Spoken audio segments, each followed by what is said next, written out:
you have this perspective. You're kind of an expert on your products and services. Now the question is, who is your ideal buyer?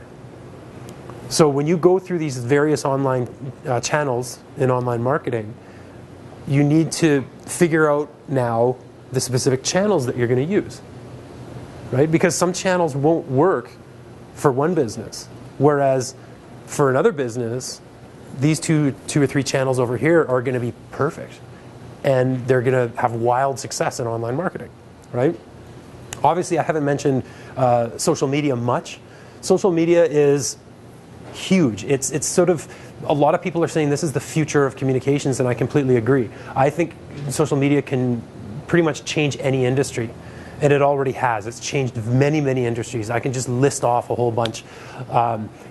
Direct selling, customer service, emergencies. You think of using a few platforms like Twitter, for instance, during an emergency. Cell phone towers are down, so you might not be able to make a call, but maybe there's just enough structure, there's just enough infrastructure where you can send out a tweet or send out a text message, these kinds of things. So emergencies, social media is great for that. Business to business, personal branding, the list just goes on and on. It really is. I mean, PR professionals are looking at social media and they are scared. They're looking at social media going, their whole paradigm is shifting. Public relations has always been, for the last century or two, or even longer. Even in the days when, a kid would just kind of go bustle and hustle on the street and get out a few newspapers for a couple pennies.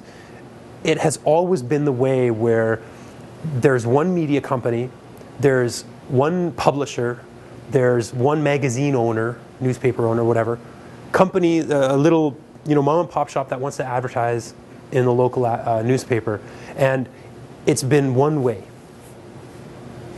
But in the last decade or so, a little bit longer actually, social media was founded actually over a decade ago, and with the message boards and all these things. It's only really, when you hear things like social media was founded 4 or 5 years ago, that's actually not true. Facebook has come out and they have been widely adopted. So that's why a lot of people say social media was founded within the last 4 or 5 years. But actually the roots of social media is much, much older than that. It's actually at least 10 years old. So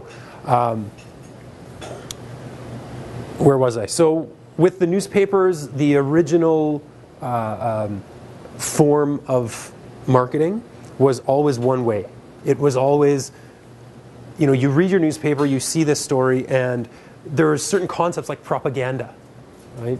So within these articles, you could have maybe, the company they're trying to get out their message, and there's no way of really confronting their message with your message, confronting their message with your own thoughts, right? Now we have that. We have those platforms where we can confront a company and say, hey, this is wrong what you're doing.